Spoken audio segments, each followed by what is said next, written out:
observers. Sudan's Prime Minister Malik Agar's sudden visit to Eritrea's capital, Asmara, was one of those rare moments, a move that caught diplomats and analysts off guard, sparking speculation across the region. The meeting with President Isaias Afwerki was more than a diplomatic formality. It was a bold signal of a new alliance. Behind closed doors, the two leaders exchanged not just pleasantries, but visions for a shared future. Both nations, facing unique crises, saw this as a chance to reshape their futures together.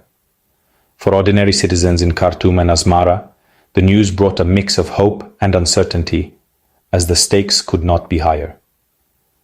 The secrecy surrounding the visit underscored its urgency and seriousness. Few details leaked out, fueling rumors and highlighting the delicate nature of the talks. Images of the leaders in deep discussion hinted at the gravity of their agenda. Every gesture, every word exchanged seemed to carry the weight of their nation's futures. For Sudan, torn by internal war and humanitarian crisis, this outreach is a vital lifeline. Prime Minister Agar needs more than sympathy from the world. He needs a strategic partner who understands the stakes and is willing to act. Eritrea, long isolated and wary of outside influence, sees Sudan as a way to break out of encirclement and gain a crucial ally. For President Afwerki, this is a rare opportunity to strengthen his nation's hand in regional affairs. This handshake in Asmara marks a pragmatic union, a calculated move to address their most pressing threats. It's a partnership born not just of necessity, but of shared ambition and mutual recognition of the challenges ahead. It's the opening move in a new, high-stakes game for the region, one that could redefine the balance of power in the Horn of Africa and set the stage for a future no one can yet predict. The timing of this alliance is no accident. It comes at a moment when the region is more volatile than ever, and every decision carries enormous consequences for the future of the Horn of Africa. Both Sudan and Eritrea are under immense pressure, facing challenges that threaten not just their governments, but the very fabric of their societies. Sudan is engulfed in a brutal civil war.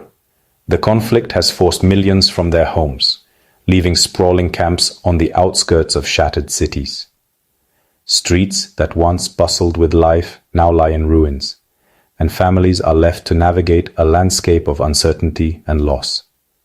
Prime Minister Agar's government is fighting for survival. With the state's authority crumbling, the leadership is desperate for both military and diplomatic support to hold the country together and prevent total collapse. Eritrea steps in, offering Sudan a secure western flank and vital military cooperation. This includes providing safe haven for Sudanese warplanes, naval support along the Red Sea, and a promise of solidarity in the face of growing threats. For Eritrea, the threat comes from Ethiopia.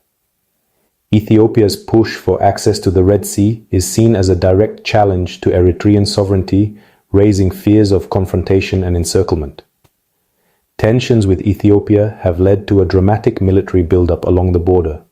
Both sides are fortifying positions, and the risk of escalation is ever present, making new alliances not just useful, but essential for survival.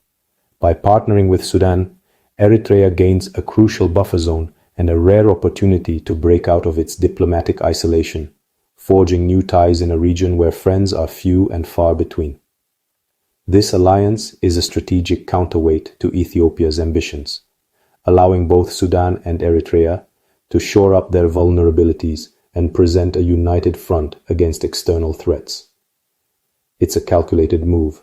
Sudan gets much-needed security and support, while Eritrea gains breathing room and a partner in a region where isolation can be deadly. Together, they transform their weaknesses into shared strength, forging a partnership that could alter the balance of power in the Horn of Africa. The stakes for both could not be higher. In this high-risk game of alliances and rivalries, the future of Sudan and Eritrea, and perhaps the entire region, hangs in the balance. In Asmara, Agar and Afwerki focused on 4 pillars to cement their partnership. First, deepening political and security ties, with real commitments to coordinate on regional threats.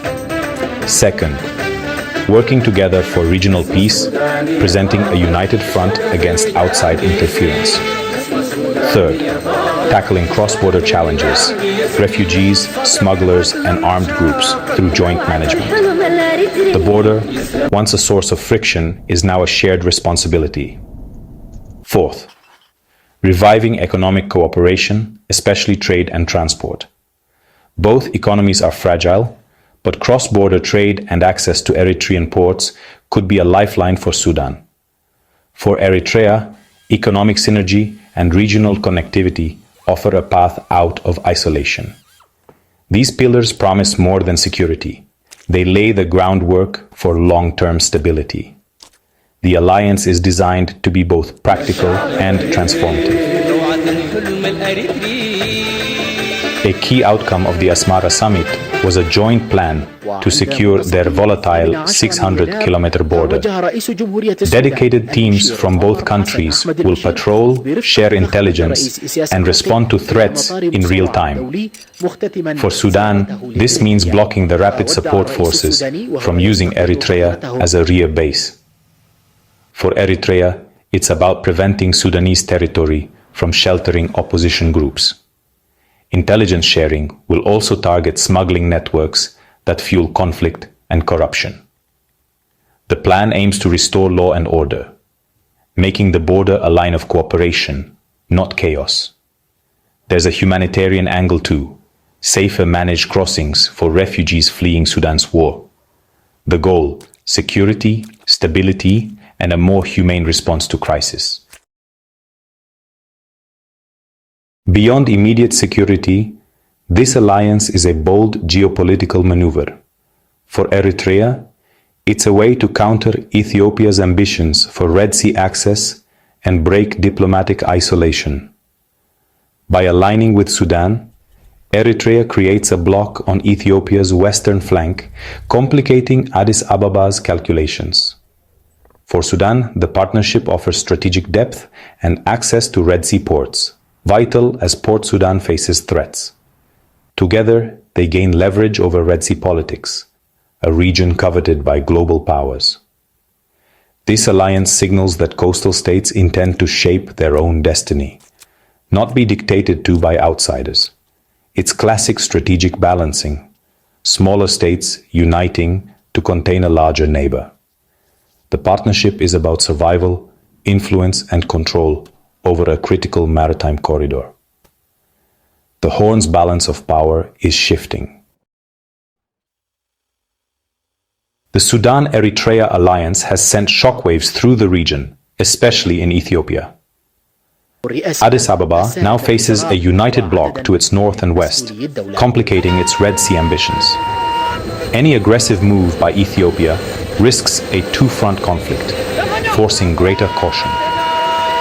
Ethiopia may seek new alliances or try to exploit cracks in the Sudan-Eritrea partnership.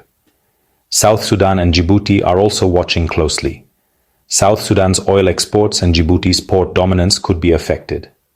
The rapid support forces see the alliance as a threat and may seek their own external backers.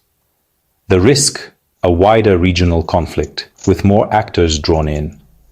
The alliance is redrawing the region's diplomatic map. Every neighbor is recalibrating, wary of the new balance of power.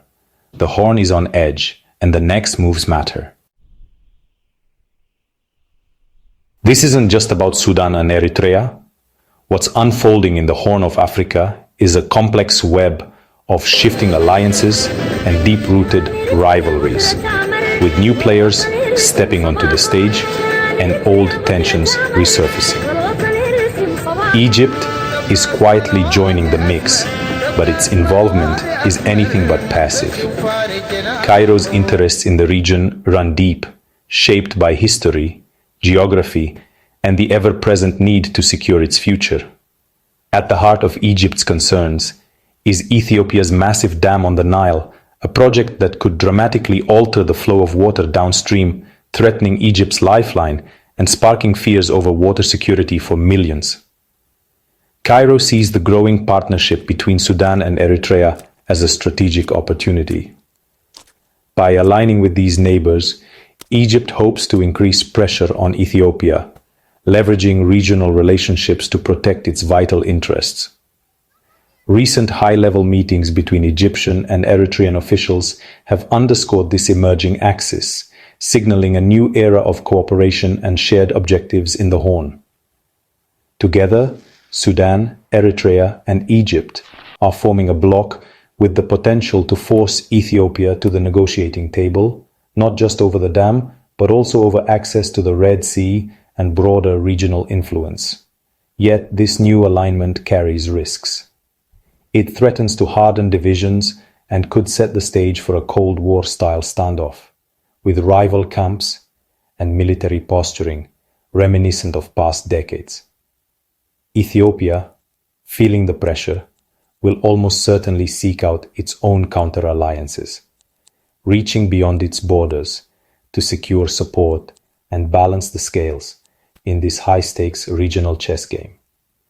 The Horn of Africa is rapidly becoming a battleground of alliances, where local disputes draw in global powers, each with their own interests and ambitions, watching and waiting for their moment to act. The stakes are enormous: control over water, access to ports, and influence over one of the world's most strategically vital regions, where trade routes and resources intersect. As alliances shift and ambitions collide, the outcome remains far from certain. The Horn of Africa stands at a crossroads, its future hanging in the balance. The international response to the Sudan Eritrea alliance is mixed. The African Union welcomes dialogue, hoping it leads to stability and African-led solutions. Western governments are wary, fearing Eritrea's involvement could worsen Sudan's war. Eritrea's human rights record and history of regional meddling raise red flags. Human rights groups warn that Sudan may trade reform for military support. The humanitarian crisis in Sudan is deepening, with aid workers caught in the crossfire. The world hopes for positive cooperation, but fears the alliance could fuel more violence. The region stands at a crossroads between hope and catastrophe. The Sudan-Eritrea alliance stands at a crossroads. It could become a foundation for peace, securing borders, boosting trade, and encouraging regional cooperation. A stable Sudan might be more open to peace talks, and Ethiopia could be drawn into diplomacy. But the alliance could also harden